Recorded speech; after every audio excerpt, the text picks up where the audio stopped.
السلام علیکم ورحمۃ اللہ تعالی وبرکاتہ۔ نحمده ونصلي ونسلم على رسوله الكريم اما بعد فاعوذ باللہ من الشیطان الرجیم بسم اللہ الرحمن الرحیم ان اللہ وملائکته يصلون علی النبی یا ایہا الذین آمنوا صلوا علیہ وسلموا تسلیما اللہم صلی علی سیدنا و مولانا محمد معدن الجود والکرم وآلہ الکرام وابنہ الکریم وبارک وسلم صلاۃ و سلاما علیک یا رسول اللہ صلی اللہ تعالی علیہ وسلم۔ سورہ بقرہ آیت نمبر 208 کی تفسیر ہے۔ اللہ تبارک و تعالی ارشاد فرماتا ہے یا ایھا الذین آمنوا ادخلوا فی السلم کافۃ ولا تتبعوا خطوات الشیطان انہ لکم عدو مبین۔ اے ایمان والو، اسلام میں پورے داخل ہو جاؤ اور شیطان کے قدموں پر نہ چلو، بے شک وہ تمہارا کھلا دشمن ہے۔ اب یہاں جو فرمایا جا رہا ہے کہ اسلام میں پورے داخل ہو جاؤ، یعنی پورے طور پر اسلام پر عمل کرو۔ ایسا نہ ہو کہ اسلام کے کچھ احکام پر عمل کرو اور دوسرے کسی مذہب کے کچھ احکام پر عمل کرنے لگ جاؤ۔ تو جب اسلام میں داخل ہو گئے، مسلمان ہو گئے، تو اب پورے طور پر اسلام پر عمل کرنا لازم اور ضروری ہے۔ اب کسی دوسرے دین پر، کسی دوسرے مذہب پر عمل کرنے کی اجازت نہیں ہے۔ اور ظاہر سی بات ہے، اسلام کے اندر جب سب کچھ موجود ہے اور زندگی کے ہر میدان کے لیے اور ہر موڑ پہ، ہر واقعے اور ہر موقع کے لیے جب احکام موجود ہیں، تو ہمیں کسی دوسرے مذہب پر عمل کرنے کی ضرورت نہیں ہے۔ اور دوسری بات یہ ہے کہ اسلام کے آ جانے کے بعد سارے دوسرے مذاہب اور دوسرے ادیان یہ سب منسوخ ہو گئے۔ اب سب انبیاء کرام جو اپنی اپنی شریعتیں لے کر آئے تھے، ان کی شریعتیں بھی منسوخ ہو گئی۔ یہ یقیناً یہ ہمارا ایمان اور عقیدہ ہے کہ انبیاء کرام کی شریعتیں بھی حق ہے، جو وہ شریعت لے کر آئے تو ان کی شریعتیں بھی حق ہے۔ لیکن جب حضور کی شریعت آ گئی تو اب کسی دوسرے نبی کی شریعت پر عمل کرنا جائز نہیں ہے، کیونکہ حضور کی شریعت نے ساری شریعتوں کو ختم کر دیا۔ ہاں، یہ الگ بات ہے کہ ہماری شریعت کے اندر بہت سے احکام ایسے بھی ہیں جو پرانی شریعتوں کے اندر بھی تھے۔ جیسے اکثر حضرت ابراہیم علیہ السلام کی شریعت کے احکام ہماری شریعت میں بھی پائے جاتے ہیں۔ حضرت ابراہیم علیہ السلام کی شریعت میں بہت سے احکام جو تھے وہ ہماری شریعت میں بھی ہیں۔ تو اس کا مطلب نہیں کہ یہ ابراہیم علیہ السلام کی شریعت ہے، نہیں، یہ ہمارے آقا کی ہی شریعت ہے اور اسی شریعت پر عمل کرنا لازم اور ضروری ہے، اور اس نے دوسری ساری شریعتوں کو منسوخ کر دیا۔ تو اسلام میں پورے طور پر داخل ہونے کا یہ مطلب ہوا کہ اسلام کے سارے احکام پر عمل کیا جائے، شریعت پر عمل کیا جائے۔ اس کے بارے میں فرماتے کہ اہل کتاب میں سے حضرت عبداللہ ابن سلام رضی اللہ تعالیٰ عنہ اور ان کے اصحاب یعنی ان کے ساتھی حضور پاک صلی اللہ علیہ وسلم پر ایمان لائے۔ حضرت عبداللہ ابن سلام یہ یہودی تھے، پہلے یعنی اسلام قبول کرنے سے پہلے یہودی مذہب کو فالو کرتے تھے۔ اب یہ اور ان کے ساتھی جب مسلمان ہو گئے تو مسلمان ہونے کے بعد شریعت موسوی کے بعض احکام پر قائم رہے، یعنی حضرت موسیٰ علیہ السلام کی شریعت کے بعض احکام پر عمل کرتے رہے۔ جیسے ہفتے کے دن کی تعظیم کرتے تھے، ہفتہ یعنی سنیچر کا دن، کیونکہ سنیچر کا دن ان کے نزدیک شریعت موسوی میں بہت ہی عزت والا دن مانا جاتا تھا اور یہ خاص عبادت کا دن ہوتا تھا ان کے لیے حضرت موسیٰ علیہ السلام کی شریعت میں۔ تو اس دن کی وہ تعظیم، جیسے ہم جمعہ کی تعظیم کرتے ہیں، جمعہ کا دن ہمارے لیے خاص طور پر عبادت کا دن ہے۔ ویسے تو عبادت ہر دن ہمیں کرنی ہے، 5 وقت کی نماز، لیکن جمعہ کے دن ایک مخصوص نماز، جمعہ کی نماز پڑھی جاتی جو ہفتے کے اور دنوں میں نہیں ہو سکتی، اس لیے جمعہ کے دن کو یہ ہفتے کی عید کہا گیا، یہ پورے ہفتے کی عید کا دن ہے وہ۔ اور اس جمعہ کے دن میں خاص طور پر ایک اجتماع بھی ہوتا ہے، سب لوگ جمع بھی ہوتے ہیں جمعہ کی نماز کی ادائیگی کے لیے، تو اس وجہ سے ہمارے لیے وہ دن خاص طور پر قابل تعظیم۔ تو حضرت موسیٰ علیہ السلام کی شریعت میں وہ سنیچر کا دن تھا، وہ سنیچر کے دن کی وہ تعظیم کرتے تھے۔ اب مسلمان ہو چکے ہیں لیکن پھر بھی اب یہ حکم جو حضرت موسیٰ کی شریعت کا تھا اس کو فالو کر رہے ہیں، یعنی سنیچر کے دن کی تعظیم کرتے ہیں۔ اور اس روز وہ شکار سے لازماً اجتناب کرتے تھے، یعنی وہ سنیچر کے دن شکار کرنے سے بچتے تھے، کیونکہ ان کو سنیچر کے دن مچھلی وغیرہ کا شکار کرنے سے منع کیا گیا۔ یہ واقعہ پہلے بھی بیان کیا گیا کہ کہ سنیچر کے دن ان کو شکار کرنے کی اجازت نہیں تھی، وہ بہانے کرتے تھے، بنی اسرائیل کا واقعہ، اور وہ ایک ہیلا اور اس کی ایک تدبیر، ایسا آئیڈیا لگایا تھا انہوں نے معاذ اللہ اپنے گمان کے مطابق کہ وہ جمعہ کے دن شام کے وقت وہ جال لگا دیتے تھے اور گڈھے کھود کر کہ یہاں پر پانی آئے گا سمندر کا اور خود ہی مچھلیاں اس جال کے اندر پھنس جائیں گی، یعنی انہوں نے جال لگایا جمعہ کے دن۔ اب پھر کیا کرتے، سنیچر کے دن وہاں وہ سمندر کے کنارے پر جاتے بھی نہیں تھے، اب جب اتوار کا دن آتا تھا تو صبح جاتے تو اس جال کے اندر خود ہی مچھلیاں آ کر پھنس چکی ہوتی تو وہ لے لیتے تھے۔ تو اس طرح انہوں نے تدبیر اپنائی اور بہانہ یہ کرتے تھے اور کہتے تھے کہ ہم تھوڑی شکار کرتے ہیں، ہم تو جمعہ کے دن جال لگا کے آ جاتے ہیں اور اتوار کے دن صبح میں جا کر وہ جال لے لیتے ہیں تو اس میں ہمیں مچھلیاں حاصل ہو جاتی۔ تو اس طرح وہ لوگ کرتے تھے، حالانکہ سنیچر کے دن ان کو شکار کرنا منع تھا، تو یہ اپنے گمان میں سوچتے تھے کہ ہم نے تو سنیچر کے دن شکار نہیں کیا، جبکہ وہ شکار تو سنیچر کے دن ہی ہو رہا ہے۔ اگرچہ جال انہوں نے جمعہ کے دن شام کو لگایا، لیکن شکار جو ہو رہا ہے، جو مچھلیاں آ کے پھنس رہی ہیں وہ سنیچر کے دن ہی ہو رہی۔ اس طرح معاذ اللہ گویا کہ وہ خدا کو دھوکہ دینا چاہتے ہیں، اللہ سے تو کوئی چیز پوشیدہ نہیں اور اللہ تبارک و تعالیٰ کو دھوکہ دیا ہی نہیں جا سکتا۔ اللہ تبارک و تعالیٰ اس سے پاک ہے، وہ خود اپنی جانوں پر ظلم کر رہے تھے اور خود اپنے آپ کو دھوکہ دے رہے، کیونکہ ان کے اس گناہ کا وبال ان کے اوپر ہی تھا۔ تو اس دن شکار کرنا منع تھا سنیچر کے دن، تو حضرت عبداللہ ابن سلام اور ان کے ساتھی سنیچر کے دن شکار کرنے سے بچتے تھے اور اونٹ کے دودھ اور گوشت سے بھی پرہیز کرتے، کیونکہ حضرت موسیٰ کی شریعت میں اونٹ کا دودھ بھی حرام اور اونٹ کا گوشت بھی حرام تھا، اور یہ خیال کرتے تھے کہ یہ چیزیں اسلام میں صرف مباح ہیں یعنی جائز ہیں، یعنی اگر ہم اونٹ کا گوشت نہیں کھاتے یا اونٹ کا دودھ نہیں پیتے تو کوئی حرج بھی نہیں ہے۔ ویسے بھی ہم بہت ساری چیزوں سے پرہیز کرتے ہیں، اور بہت سے لوگ ایسے ہوتے ہیں جن کو بہت سی چیزیں پسند نہیں ہوتی تو وہ نہیں کھاتے، اس کا مطلب کوئی ناجائز گناہ نہیں ہو جاتا۔ تو یہ اونٹ کے گوشت، لیکن دیکھیں ان کا تصور کیا تھا، یہ کہ اونٹ کے گوشت سے اگر ہم ابھی بچ رہے ہیں، جیسے کہ ہمیں تو میسر ہی نہیں آتا، عام طور پر یہاں پہ دستیاب نہیں اونٹ کا گوشت یا اونٹنی کا دودھ ہمیں نہیں ملتا، تو ہم تو کھا نہیں پا رہے ہیں یا اونٹنی کا دودھ نہیں پی پا رہے ہیں، تو اس کا مطلب یہ نہیں کہ ہم نے کوئی ناجائز کام کر لیا، کوئی حرج نہیں ہے اس میں۔ لیکن ان کا جو تصور تھا وہ یہ تھا کہ اسلام پر بھی عمل ہو جائے اور حضرت موسیٰ کی شریعت پر بھی عمل ہو جائے، کہ ہم اونٹ کا گوشت کھانے سے بچیں، اونٹنی کا دودھ پینے سے بچیں گے، تو دونوں شریعتوں پر، اور اس کو اچھا سمجھ رہے تھے کہ دونوں شریعتوں پر عمل ہو جا رہا ہے، تو یہ ہوا۔ تو ان کا کرنا ضروری تو نہیں ہے، جبکہ توریت میں ان سے اجتناب لازم قرار دے دیا گیا تھا۔ توریت میں اونٹ کا گوشت اور اونٹنی کے دودھ کو منع فرما دیا گیا کہ یہ نہیں پی سکتے اور گوشت نہیں کھا سکتے۔ تو ان کے ترک کرنے میں یعنی ان کے چھوڑ دینے میں اسلام کی مخالفت بھی نہیں ہے، کہ اسلام کے اندر بھی اگر کوئی اونٹ کا گوشت نہیں کھاتا یا اونٹنی کا دودھ نہیں پیتا تو کوئی حرج نہیں، اور شریعت موسوی پر بھی عمل ہو جا رہا ہے۔ تو اس پر یہ آیت کریمہ نازل ہوئی اور ارشاد فرمایا گیا کہ اسلام کے احکام کا پورا اتباع کرو، یعنی پورے طور پر اسلام میں داخل ہو جاؤ، اب کسی دوسری شریعت پر عمل نہ کرو، اسلام کے احکام ہی پر عمل کرو۔ یعنی توریت کے احکام منسوخ ہو چکے، حضرت موسیٰ علیہ السلام کی شریعت منسوخ ہو چکی، اب ان کی طرف توجہ نہ دو، اب جو شریعت ہے وہ حضور پاک صلی اللہ علیہ وسلم کی شریعت ہے، اسی پر عمل کرنا ضروری ہے۔ تو اب اس کے بعد دیکھیں وہ تو صحابی تھے یقیناً، تو فوراً ہی جیسے ہی ان کو یہ پتا چلا، انہوں نے تو وہ ان کا اجتہاد تھا، انہوں نے اپنے گمان میں یہ سوچا تھا کہ دونوں چیزوں پر عمل ہو جائے گا، ہو سکتا ہے دونوں چیزوں کا ثواب مل جائے، حضرت موسیٰ کی شریعت پر عمل کرنے کا بھی ثواب مل جائے۔ لیکن جب یہ آیت کریمہ نازل ہو گئی اور اس میں منع فرما دیا گیا کہ اب اسلام پر ہی عمل کرنا ضروری ہے، کسی دوسری شریعت پر عمل نہیں کر سکتے، فوراً انہوں نے حضرت موسیٰ کی شریعت پر عمل کرنا ترک کر دیا۔ یہ صحابہ کا عمل کا جذبہ تھا، جیسے ہی ان کو پتا چلتا کیسا کرنا ہے تو وہ کرنے لگ جاتے تھے۔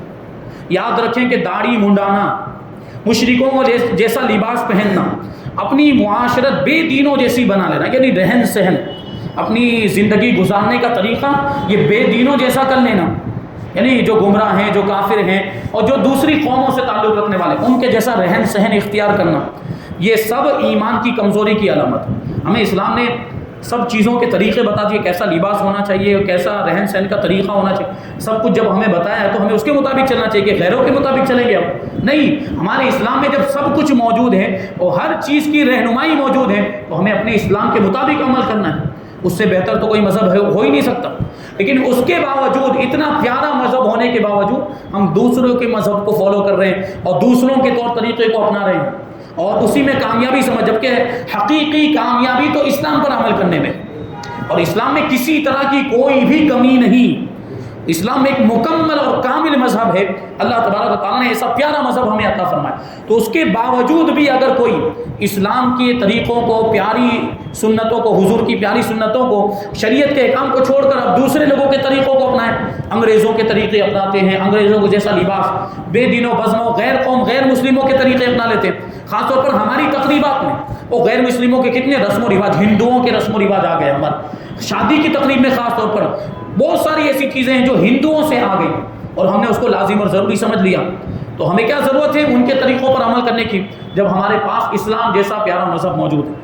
تو یہ ایمان کی کمزوری کی علامت ہے. جب ہم مسلمان ہو گئے تو سیرت و صورت, ظاہر و باطن, عبادات و معاملات, رہن سہن, میل جول اور برتاؤ, زندگی موت, تجارت اور ملازمت, سب میں اپنے دین پر ہی ہمیں عمل کرنا چاہیے, کیونکہ سب کے تعلق سے ہمیں احکام ملتے. عبادت کیسے کرنی, یعنی صرف اسلام میں یہ نہیں ہے کہ نماز پڑھنے کا طریقہ بتایا گیا ہے یا عبادت کرنے کا طریقہ. اسلام نے تجارت کرنے کا بھی طریقہ بتایا, کاروبار کیسے کرنا ہے, خرید و فروخت کیسے کرنی, وہ سب بھی ہمیں اسلام نے بتایا. تو جب سب کچھ ہمیں اسلام نے بتایا تو ہم اسلام کے مطابق کیوں نہ عمل کریں. بہت سے ہمارے بھائی ایسے ہیں جو کاروبار کر رہے ہیں اور حلال حرام کی کوئی تمیز نہیں, جو آیا وہ بس مال آنا چاہیے, فائدہ ہونا چاہیے, نفع ہونا چاہیے. یہ نہیں دیکھ رہے کہ حلال طریقے سے آ رہا ہے یا حرام طریقے سے. اور سود کے, بیعت کے اتنے معاملات, نئے نئے طریقے ایجاد ہو گئے.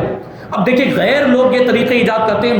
مغربی ممالک میں عام طور پر کوئی بھی طریقہ یہ تجارت کا جو بھی آتا ہے, آن لائن خرید و فروخت یا جو بھی ابھی یہ جو شیئر مارکیٹ کے مسائل یا فوریکس ٹریڈنگ اور یہ جو بھی آن لائن کچھ بھی ہو رہا ہے, یہ سب ایجاد کرنے والے مغربی ممالک عام طور پر پہلے وہاں ایجاد ہوتا ہے ویسٹرن کنٹریز میں, پھر ہمارے ادھر آتا ہے اور لوگ اس کو اپنانے لگ جاتے ہیں. جب بھی کوئی نیا طریقہ آپ کے سامنے آئے کاروبار کا یا تجارت کا, خرید و فروخت کا, تو ہماری کیا ذمہ داری بنتی ہے؟ ہماری ذمہ داری بنتی ہے کہ ہم اس کے تعلق سے شریعت کا حکم معلوم کریں کہ یہ جو نیا طریقہ آیا ہے یہ شریعت کے اعتبار سے جائز ہے بھی یا کہ نہیں, اور ہم اس کے ذریعے سے اگر کاروبار کرتے ہیں تو اس سے جو آمدنی ہوگی وہ آمدنی حلال ہوگی کہ نہیں. کیونکہ ہمیں تو حلال کمانے کا حکم دیا گیا ہے, حرام سے بچنے کا حکم دیا گیا نہیں, اس کی کوئی پرواہ نہیں کرتے اور حرام کما رہے ہیں سود کے ذریعے سے, بیاج کے ذریعے, اور لوگوں کا مال چھین رہے ہیں, لوگوں کا حق مان رہے ہیں. یہ سب ہو رہا ہے اور اس کی کوئی بھی پرواہ نہیں کرتے, توجہ نہیں دیتے. جبکہ ہم مسلمان ہیں تو ہمیں کیا کرنا چاہیے, ہمیں اسلام پر عمل کرنا ہے. تو اسلام بتاتا ہے. اور یہ آپ سوچیں کہ بھئی یہ نیا طریقہ تو یہ کہاں کتابوں میں ہوگا, یہ بھی ہوتا ہے شیئر مارکیٹ. وہ شیئر مارکیٹ کا نیا طریقہ تھوڑی کتابوں میں لکھا ہوگا, کتابیں تو کتنی پرانی لکھی ہوئی ہے, 100 سال پہلے کی, 50 سال پہلے کی, تو اس میں نہیں ہوگا. نہیں, ہمارے علماء نے بلکہ ہمارے اماموں نے, ائمہ مجتہدین نے ہمیں ایسے اصول اور قوانین عطا فرمائے ہیں کہ ان قوانین کی روشنی میں ہر نیا آنے والا مسئلہ حل ہو سکتا ہے, اور علماء حل بھی کرتے ہیں. علماء باقاعدہ جو کوئی نیا مسئلہ آتا ہے تو اس پر مجلسیں منعقد ہوتی ہیں, شرعی مجلسیں منعقد ہوتی ہیں, بڑے بڑے مفتیان اکرام ایک ساتھ میں بیٹھ کر اس پر غور و فکر کرتے ہیں اور ایک نتیجہ نکالتے ہیں کہ یہ جائز ہونا چاہیے یا ناجائز ہونا چاہیے شریعت کی روشنی میں, شریعت کے اصول اور قوانین کی روشنی میں. یہ کیوں کرتے ہیں علماء, اتنی محنت کیوں کرتے ہیں, مفتیان کرام اتنی محنت کیوں کرتے ہیں؟ تاکہ ہماری عوام کو صحیح مسئلہ پتہ چلے اور وہ شریعت کے مطابق عمل کریں اور حلال کمائی کما سکیں اور حرام سے بچ سکیں. یہ علماء اس وجہ سے اتنی محنت کرتے ہیں. لیکن ہماری عوام کا معاملہ ہے کہ ان کو پرواہ ہی نہیں ہے کیا علماء نے کیا فرمایا, مفتیان کرام کیا کہتے ہیں, کوئی مطلب ہی نہیں, کون پوچھنے جاتا ہے, بس ہم کو تو فائدہ ہونا چاہیے بس. یہ سب کی بات نہیں کر رہا, جو الحمدللہ ہمارے بہت سے بھائی ایسے ہیں بھی جو ہر چیز میں حکم معلوم کرنے کے لیے آتے ہیں اور پوچھتے ہیں کہ یہ ایک نیا طریقہ ہم کرنا چاہتے ہیں, یہ چیز ہمارے سامنے آئی تو ہم یہ کریں کہ نہ کریں, وہ پوچھتے ہیں اس کے بعد کرتے ہیں. تو یہ ہونا چاہیے, یہ صحیح طریقہ. تو تجارت اور ملازمت کے بھی احکام ہمیں اسلام کے اندر ملتے ہیں. اور نیز یہ بھی اس آیت کریمہ سے معلوم ہوا کہ مسلمان کا دوسرے مذاہب یا دوسرے دین والوں کی رعایت کرنا یہ شیطانی دھوکے میں آنا ہے. ہمیں دوسرے دین کی مذہب کی اور یا دوسرے دین کے تعلق رکھنے والے, دوسرے مذاہب سے تعلق رکھنے والوں کی رعایت کرنے کی کوئی ضرورت ہی نہیں ہے. اونٹ کا گوشت کھانا اسلام میں فرض نہیں, مگر یہودیت کی رعایت کرتے ہوئے نہ کھانا یہ سخت جرم ہے, بہت بڑا جرم ہے. یہ ہو سکتا ہے کہ کوئی یہودیوں کو خوش کرنے کے لیے گوشت چھوڑ دے, بھائی آپ کے مذہب میں نہیں ہے اس لیے ہم بھی نہیں کھاتے, اور آپ کی رعایت میں ایسا نہیں ہے. ویسے اگر کوئی نہیں کھاتا یا طبیعت نہیں چاہتی یا دستیاب نہیں ہے تو اس میں کوئی حرج نہیں ہے, لیکن یہودیوں کی رعایت میں نہ کھا یہ بہت بڑا جرم ہے. تو آپ کو ان کی رعایت کرنے کی کیا ضرورت ہے, آپ کے پاس آپ کا مذہب موجود ہے, آپ اپنے مذہب پر عمل کریں. کافروں کو راضی کرنے کے لیے گائے کی قربانی بند کر دینا یہ بھی اسی میں داخل ہے, یہ بھی بہت بڑی بزدلی کی علامت ہے. بہرحال یہ قوانین ہیں، جیسے ہمارے ابھی اسٹیٹ کے اندر قانون ہے کہ گائے کی قربانی نہیں ہو سکتی، تو قانون کی پابندی کرنا اس وجہ سے لازم ہوتا ہے کہ وہاں اگر ہم اس کی خلاف ورزی کریں گے تو ہم خود ہی تکلیف میں آ جائیں گے، یا ہم کو سزا کا جو ہے کہ یہ سزا کی تکلیف، جو سزا بھگتنی پڑے گی، اس طرح کے معاملات ہوں گے۔ تو یہاں جو ہے کہ اس طرح قانون کی وجہ سے اور قانون کی پابندی کرنے کی وجہ سے یہ معاملات ہوتے ہیں، لیکن یہاں مجبوری کہی جائے گی اس کو، یہ مجبوری میں ہم نہیں کر رہے، ورنہ یہ نہیں کہ قربانی وہ گائے کی قربانی ناجائز ہو گئی، نہیں، شریعت کے اندر گائے کی قربانی، بلکہ ایسے موقع پر کہ جہاں کفار کے ساتھ معاملات ہو، وہاں پر تو گائے کی قربانی کو اسلام کی نشانی بتایا گیا کہ وہاں تو کرنا پڑے گا، ان کی مخالفت میں، ہندوؤں کی رعایت کرتے ہوئے یا غیر مسلموں کی رعایت کرتے ہوئے کہ ان کی ماتا ہے اس لیے ہم قربانی نہیں کریں گے، یہ بہت بڑا جرم ہے، کیونکہ شریعت میں تو گائے کی قربانی کا حکم آیا، آپ واقعات پڑھتے آ رہے ہیں، کتنے واقعات، وہ بنی اسرائیل کی گائے کا واقعہ بھی آیا ہے، ہماری شریعت میں بھی گائے کی قربانی ہے۔ بہرحال اگر نہیں کرتے ہیں، دوسرے آپشن ہیں ہمارے پاس، ہم بھینس کی قربانی کر سکتے ہیں، بکرے کی کر سکتے ہیں، یہ آپشن ہے ہمارے پاس، لیکن اس کو ناجائز سمجھ لینا کہ گائے کی قربانی ناجائز ہو گئی، یہ بالکل یہ جائز نہیں، اس کی اجازت نہیں ہے، اور اس میں غیر مسلموں کی رعایت کرنا کہ ان کی ماں کا اس لیے ہم نہیں کریں گے، یہ اس سے بڑا جرم ہے کہ ان کی رعایت میں آپ نے کیا اپنے مذہب کو کمزور سمجھ لیا، کہ ان کی رعایت، غیر مسلموں کی رعایت کرتے ہوئے، ہندوؤں کی رعایت کرتے ہوئے آپ نے اپنے مذہب کو ہی چھوڑ دیا، یہ اس طرح تو جو ہے مذہب کے کسی بھی حکم کو چھوڑنے کی اجازت نہیں ہے۔ بہرحال الحمدللہ جو جہاں پر اجازت ہے وہاں پر اس کی قربانی ہوتی ہے، تو یہ اس میں داخل ہے۔ تو اگر چھوڑ بھی رہے ہیں قانون سے مجبور ہو کر، وہاں یہ خیال ہرگز نہیں آنا چاہیے کہ ان کی رعایت میں چھوڑ رہے ہیں، ان کا خیال کرتے ہوئے، ان کا لحاظ کرتے ہوئے چھوڑ رہے ہیں، ایسا نہیں ہونا چاہیے، مجبوری میں چھوڑ رہے ہیں، بس یہ بات ہو۔ یوں ہی کسی جگہ اذان بند کر دینا، جیسے ابھی ماضی قریب میں معاملہ بہت چلا تھا، اذان بند کر دینا یا آہستہ آواز میں اذان دینا، اذان اسلام کا شعار ہے، اسلام کی علامت ہے، ہمیں اس کے ساتھ کبھی بھی سمجھوتا نہیں کرنا ہے، اور جو شعائر اسلام، اسلام کی علامتیں ہیں، اسلام کی نشانیاں، اگر اس پر آنچ آئے گی تو ہم لڑیں گے، ہم مقابلہ کریں گے۔ یہ جیسے اذان پر پابندی لگی تو کیا ہم خاموش رہ کر چپ چاپ سن لیں گے، بھائی بند کر دیا، پابندی لگا دی، انہوں نے پابندی لگائی تو چلو انہوں نے کہا تو اب ہم کو بھی اب اذان کو دوسروں کا لحاظ کرنا چاہیے اور یہ سوچنا چاہیے ان کو تکلیف ہوتی ہے۔ تو ابھی تک ان کو تکلیف نہیں، 1450 سال سے اذان ہو رہی ہے، ابھی تک ان کو تکلیف نہیں ہو رہی تھی اور اب تکلیف ہونے لگ گئی۔ آپ حوالہ دیجئے نا بھائی، یہ اسلام یہاں ہندوستان کے اندر تقریباً 700 سال سے ہے اور آپ کو تکلیف اس وقت نہیں ہو رہی تھی اور اب کیوں تکلیف ہو رہی ہے؟ تو آپ یہ اس کو جو ہے کہ جواب دینے کا طریقہ ہوتا ہے، قانون کی روشنی میں بھی آپ جواب دے سکتے ہیں، قانون کا سہارا لے کر، دستور کا، انسٹیٹیوٹ کا سہارا لے کر آپ جو ہے یہ لڑائی لڑ سکتے ہیں۔ یہ نہیں کہنا لڑنے کا مطلب تلوار لے کر میدان میں نکل جائیں، یہی نہیں ہوتا صرف لڑنے کا مطلب، مختلف طریقوں سے، دوسرے طریقے سے بھی لڑا جا سکتا ہے۔ تو اگر اذان پر پابندی لگتی ہے تو اس کا مطلب نہیں کہ ہم بزدل بن جائیں اور بیٹھ جائیں، پابندی لے، کوئی بھی اسلام کا حکم ہے اگر اس پر پابندی، جیسے ابھی طلاق کا مسئلہ آیا تھا تو ہم لڑیں، ہم آئے کہ نہیں میدان میں، کیوں؟ کیونکہ اسلام کے جو ہمارے جو نجی مسائل تھے، پرسنل مسائل، پرسنل لاز جس کو کہا جاتا ہے، اس میں دخل اندازی ہو رہی تھی۔ اگرچہ جو 3 طلاق کا قانون ہے اس میں ہمارا ہی فائدہ ہے، 3 طلاق کا جو قانون آیا اس میں ہمارا ہی فائدہ کہ اب 3 طلاق دینے سے لوگ بچیں گے، کیوں؟ کیونکہ اب سزا ہو جائے گی اور دے بھی نہیں رہے اب، اس کے بعد ایک دیتے ہیں اس میں۔ لیکن کیا ہوا، یہ مداخلت ہماری شریعت میں ہوئی، ہم کیوں اتنا بول رہے تھے اس وقت، ہم کیوں اتنا احتجاج کر رہے تھے، پروٹیسٹ کر رہے تھے، کیوں؟